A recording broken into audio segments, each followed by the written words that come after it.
माजी आमदार आणि आमचे अतिशय जवळचे सहकारी पटणीजी आज अत्यंत दुःखद निधन झालं। ते 4 वर्ष सातत्याने कॅन्सरसारख्या रोगाशी लढत होते, पण शेवटपर्यंत त्यांनी हा लढा कधी आपल्या चेहऱ्यावर दिसू दिला नाही, आपल्या कामामध्ये दिसू दिला नाही।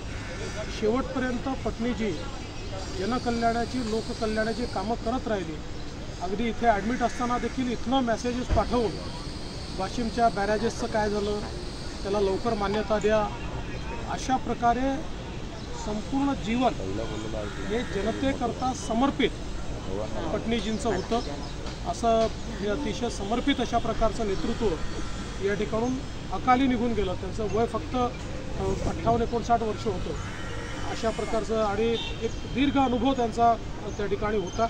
जनतेमध्ये प्रचंड त्यांना मान्यता होती आणि त्यांच्या जाण्यामुळे खरं म्हणजे आमच्या पक्षाचंही खूप मोठं नुकसान झालं आहे, वाशिम जिल्ह्याचं मोठं नुकसान झालं आहे। आणि राजकारणामध्ये जे लोक निरपेक्षपणे काम करतात आणि खऱ्या अर्थानं लोकांचे प्रश्न समजून घेतात, पटणीजी अत्यंत हुशार होते, त्यांना लोकांच्या प्रश्नाची प्रचंड जाण होती। अशा प्रकारचं एक नेतृत्व निघून जाणं हे आमच्या सगळ्यांकरता अत्यंत दुःखद आहे। आता त्यांचं पार्थिव जे आहे ते अकोला मार्गे वाशिमला नेण्यात येणार आहे आणि वाशिम इथेच त्यांच्यावर अंतिम संस्कार हे करण्यात येतील। आता कुटुंबियांची मी भेट घेतलेली आहे आणि आता पुढची व्यवस्था सगळी आम्ही करतो। Okay, thank you sir.